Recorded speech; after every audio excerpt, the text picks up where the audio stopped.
beautiful day here to commemorate the flood of 1997 that crested in the communities of Fargo and Moorhead 20 years ago today. So we're here to remember all the hard work that went into fighting those floods and others that followed, but also to look forward to a brighter future. 20 years ago today, federal agencies, local governments, the National Guard, the Department of Transportation, and many others were fighting hand in hand, side by side, filling literally millions of sandbags to protect the communities of Fargo and Moorhead. And with a little bit of luck, and combined with all that hard work, we're successful in most cases in protecting homes and businesses in Fargo and Moorhead. As all of you know, there were some communities 20 years ago this month that weren't quite so lucky. From the south in Breckenridge and Wahpeton to the north in Winnipeg, communities were fighting against the rising Red River. In Grand Forks and East Grand Forks, floods broke through the levees despite the best efforts of everybody who was fighting those floods. And the flooding and fires that followed, were followed also by many years of recovery and cleanup. Luckily, in the case of Grand Forks and East Grand Forks, there's now a permanent flood risk reduction project that protects them from flooding of future floods of that magnitude. And that's why we're gathered here today, because we're breaking ground on a project that we hope within the next 6 or 8 years will do the same for the communities of Fargo and Moorhead. There are some hurdles still to cross. There are some people who are going to be negatively impacted by the project, as you can see by the protesters across the street there. We're looking forward to working with them and engaging them, and hopefully finding ways that we can come to agreements where people are mitigated, their consequences are reduced as much as possible, and we have a project that in the end is good for the entire region. Because when it comes down to it, it's the public safety of the 230,000 residents of Fargo and Moorhead that is our top priority. So I will close this out by saying that the Corps of Engineers is dedicated to getting this project done, the Fargo-Moorhead Diversion Project, as quickly and as professionally as possible. This afternoon we're going to have the ceremonial groundbreaking, but first we're going to have the chance for several leaders of the community to make some remarks. I'd like to start by introducing Mayor Tim Mahoney of Fargo. Thank you. First of all, what I'd like to do is, there are a lot of people that have worked to get to this point. When Grand Forks went down, it took them 10 to 15 years to rebuild, with a lot of effort by a variety of different people.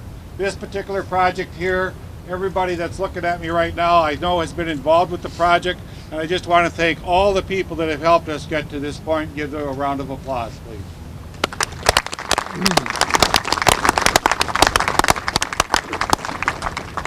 A city of our size is not just a small community. It's a very large city with a lot of jobs, people, and families living. Inside of this, we have to have safety, and people worry about floods every spring. When we have a spring like this, we think, wow, this is fantastic. We're not going to have any problems. But we do know by the flood records and things that are coming forward, we'll again have to face a flood. All of us know for social economics and for straight growth, to have good growth within our communities, we need safe. We need a safe spring, and we need to be protected just like Wahpeton is, just like Grand Forks is. In order to do this, it takes a lot of time, effort, and people involved. It takes the city of Fargo residents to vote for a tax. It takes the county, Cass County, to vote for a tax. It takes us all to put our collective wisdom and efforts together to make this happen. In this, we've had people affected in Fargo, in Moorhead, in Cass County, and Clay County. We've had to help people move off their land, move out of their house, because this is a project that helps the greater good of all the people that live in this community. So we will continue. This is a very historic day, and I think when we talked to our congressional delegation, we thought this would happen in 2020. You're 2 years ahead of time right now. And we're moving forward on a very rapid pace. The Corps has committed to a 6.5-year build, and we will try to get that done by 2024 and hope we don't have any floods in that time frame. Although statistics are we're going to have another one sometime. This will be a project not seen in the country before, a P3 project with the Corps, and the Corps moving faster than it's ever moved before, and our community moving faster than it's ever moved before. So we will continue to move forward, we'll continue to work with people, and find solutions to our problems. And now I'll introduce Mayor Williams, my colleague from Moorhead. Thank you.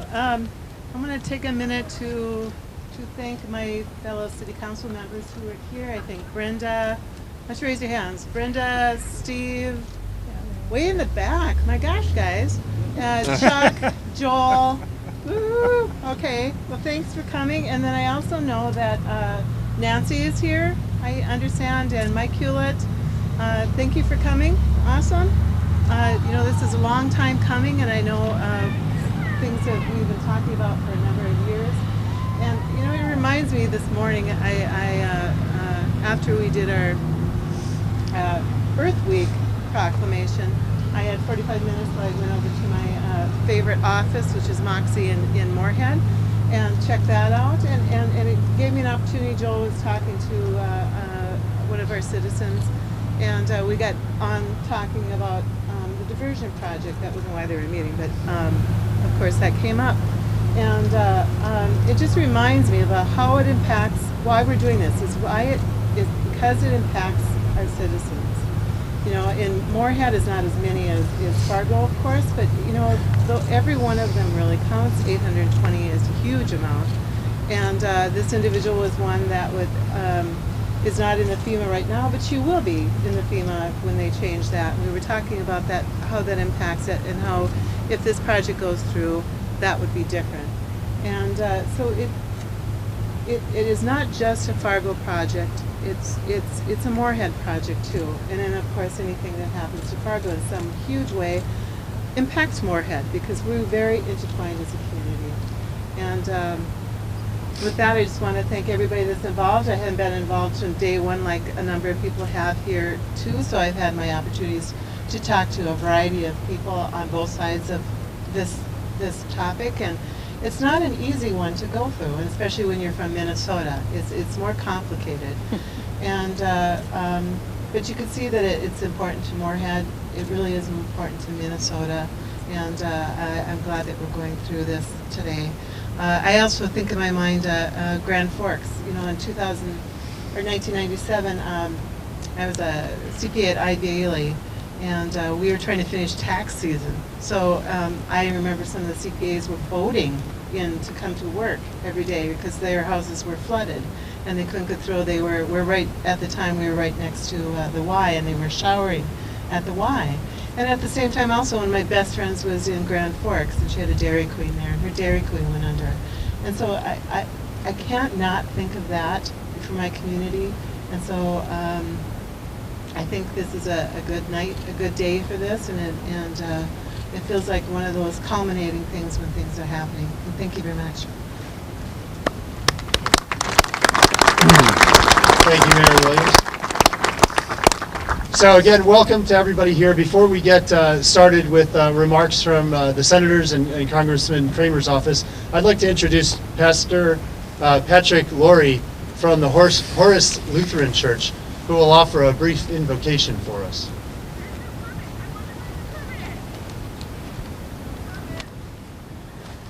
They said be brief. You've never heard me preach.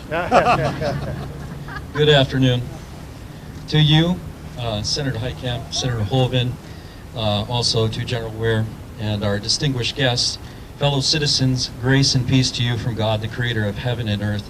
Amen. When I was asked to offer the invocation for today's activities, I found myself torn with mixed emotions. As the senior pastor of Horace Lutheran Church in Horace, my congregation is a great number of people who are very much for and very much against this project, and I love them all. I have had many conversations in which folks have expressed their desire for this project, and I've had an equal number of conversations with folks who have expressed how this project will affect their lives greatly. In addition to these conversations, I am the son of two wonderful people who lost their homes in the flood that ravaged Minot in 2011. My home congregation, First Lutheran Church, also experienced much loss. Yet my family members were counted among the lucky ones, because during that time that preceded the devastation, we were able to save many of my family's belongings. And yet, still, some irreplaceable things were lost forever. My parents never returned to their homes. They were destroyed and needed to be taken away. And now flood protection sits where their homes once were. During and after that experience, I witnessed and felt something I have never seen or experienced before: the feeling of total helplessness. It is a feeling that no one should ever need to experience. So my own thoughts about this project are mixed at best, but I understand its need. I can acknowledge the need for this protection as well as the voices of those whose homes will need to be acquired in order to see it through. So today, I shall call for God's blessings upon us all. For those who have or will provide leadership for this project, those in civil leadership, our esteemed delegation from the Corps of Engineers, and many others who will be called forward to lead, may God bless you. For those who will labor and do the work, may God bless you. For those who will benefit from these protections, may God bless you. And for those who have been or will be called upon to sacrifice so greatly to ensure the protection of so many others, may God bless you.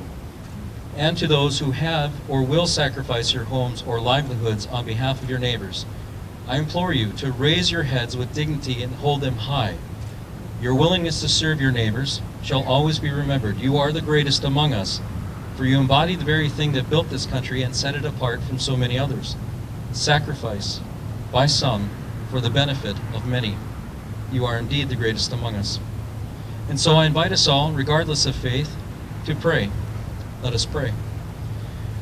Almighty God, we ask for your blessings upon all who shall lead, labor, and sacrifice for the benefit of others. May you guide us through the undertaking of this great endeavor. May you bless the hands, the hearts, and the minds of those who will or who will be called upon to participate in seeing it through.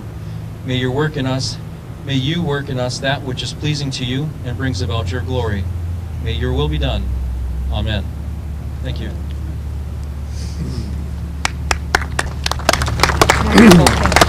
Great. Thanks for being here. Thank you very much, Pastor. Now it's my pleasure to introduce Senator John Hoeven. Thank you, Colonel. Thank you, Colonel. Thanks for being here. I also want to acknowledge General Ware. General Ware is the commanding general for the Mississippi Valley region of the Corps of Engineers. And, he's a general, so you'd expect leadership, strong leadership from him, and he has certainly given it. He has been just outstanding, and we're deeply appreciative of you being here and your efforts on behalf of all of us. To the mayors here gathered, to the city commissioners, to the county commissioners, a couple things. First, this is both a commemoration and a groundbreaking. Now, when we talk about a commemoration, it's to recognize that in 1997, we had a terrible flood in the Red River Valley. In Fargo, thanks to many of you and so many others in the Fargo region, you fought the battle and you were able to defeat the flood. But in Grand Forks, they lost the battle. Remember what it was like. Not only was the entire community flooded, but you also had the fires in downtown. Do you remember that? Do you remember pictures of the planes flying over downtown Grand Forks dropping fire retardant at the same time that the community was flooding? It was on national television. People were being evacuated by our wonderful Army National Guard. Remember that? And more recently, in Minot, in 2011, not very long ago, in 2011, 4,000 families had to leave their homes when they lost the flood fight. Now, they fought valiantly just like you did. They fought valiantly in Grand Forks. They fought valiantly in Minot. But that's the problem with emergency measures, is they are just that, emergency measures. Sometimes they work, and sometimes they don't. And when they don't, lives are potentially lost. They're certainly put at risk, aren't they? And homes, and businesses, and hundreds of millions of dollars are spent. But you still can't get that home back, can you? You can't get those flooded pictures, those personal effects, those things that people built a life on, that home. You can't get those things back. And in this case, we're talking for an area that's got more than 250,000 people. So this is a $2 billion project. That's a big project. And it's hard to build things nowadays. It's hard to build things.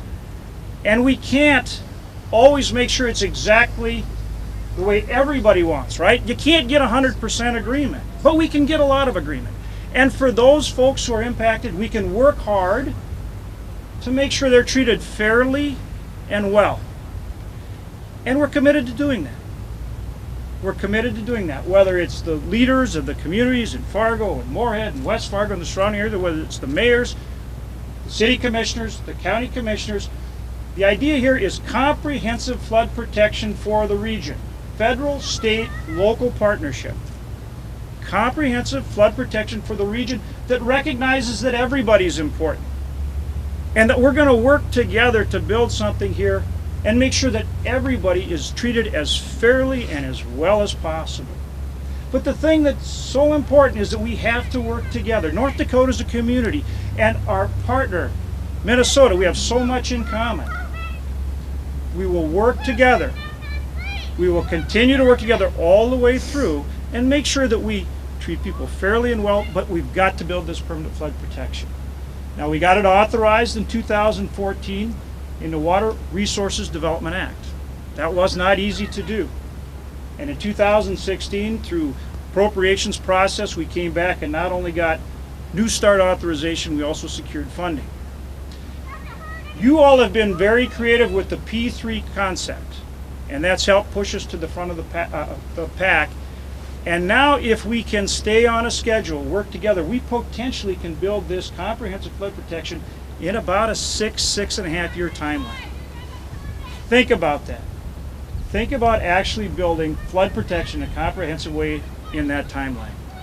It's a tremendous achievement, and it's very important that we get it done because we could get a flood even next year, right? Out of the last 110 years, 49 years, out of the last 110, 49, the Red River has gone beyond flood stage. We don't want to be subject to a flood. We don't want to have to fight these emergency measures. We have to work together to get this done. That's our commitment. To everyone here gathered, and I mean everyone here gathered, we are going to do our best to make sure this is done well and that everybody is treated well and fairly. But we've got to work together. We've got to move forward. We have to build comprehensive flood protection for the region. Thanks to all of you for coming out and for your diligent efforts for the common good.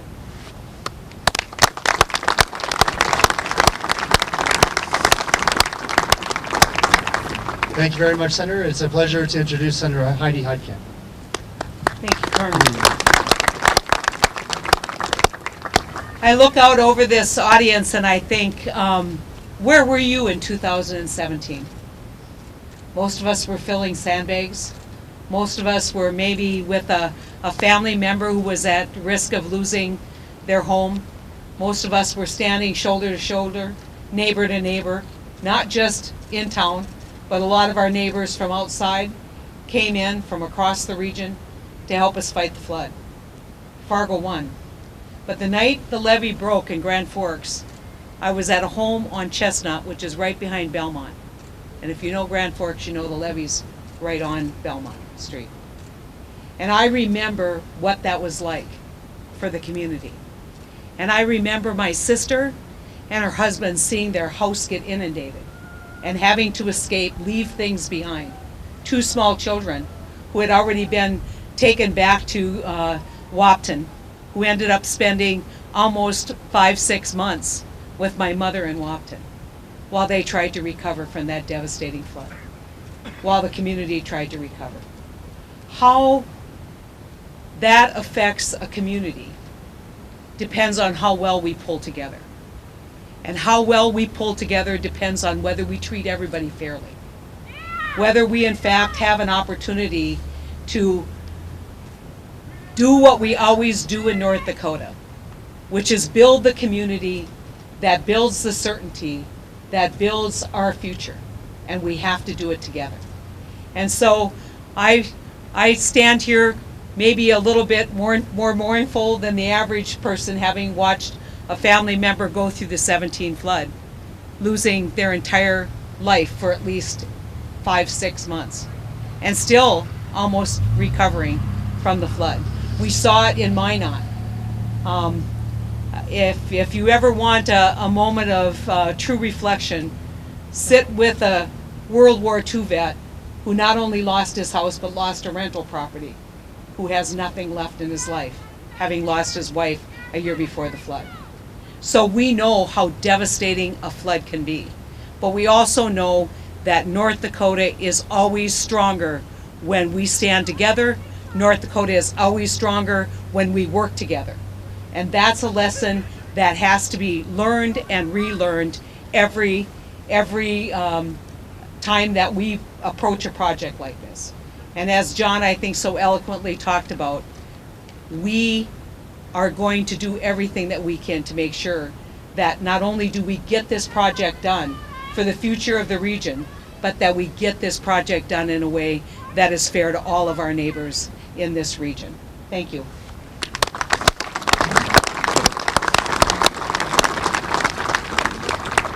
Thank you very much, Senator. I'd like to introduce Ms. Lisa Gibbons, who is from Representative Kevin Kramer's office.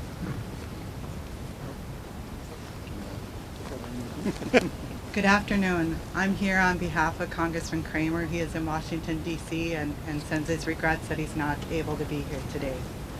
Dear friends, I regret not being able to join you today for the ceremony as you celebrate and commemorate the 20th anniversary of the epic Red River flood of 1997 and break ground for the construction of the long-awaited Fargo-Moorhead Diversion Project. April 17, 1997 is a day forever seared in the memories of thousands of residents along the Red River of the North. The historic crest of the river brought devastating destruction to the homes, businesses, and communities along the entire border of North Dakota and Minnesota. The perseverance, grit, fortitude, and courage demonstrated by all who rebuilt their lives and communities are an inspiration to all who remember it. Today's groundbreaking of the Fargo-Moorhead Diversion Project is a culmination of years of work by many people determined to develop permanent flood protection so this area will never experience the devastation of 20 years ago. Special acknowledgement must go to the tireless work of the Fargo-Moorhead Diversion Authority and North Dakota and Minnesota officials. Congratulations on this special day. I send you my best wishes for a successful completion of this project. Sincerely, Kevin Kramer, Member of Congress.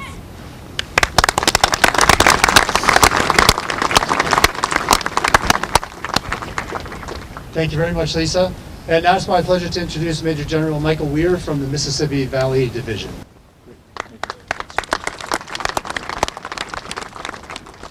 Well, good afternoon. You may wonder, what is a general officer doing in the middle of the field about to start a project?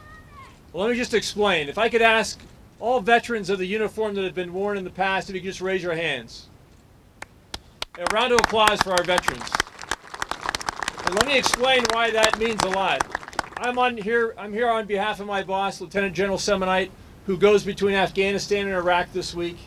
And I just wanted to relay the fact that when you see how other countries handle changes and challenges, we are so blessed as a nation to have the ability to do something, in this case, create flood control to make this nation better. It is absolutely worth defending.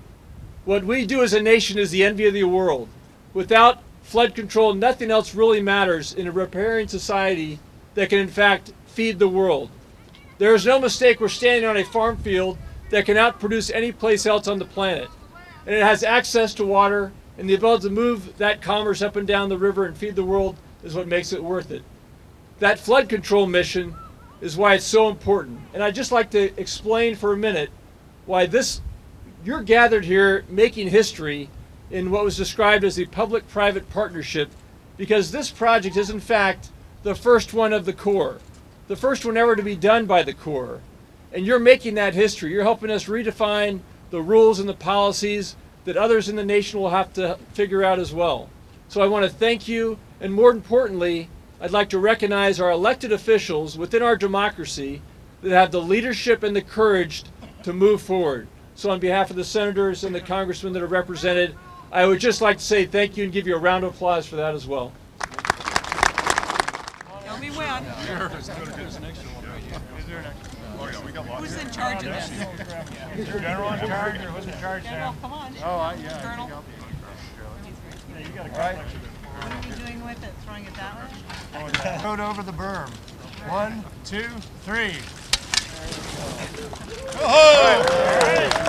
One more.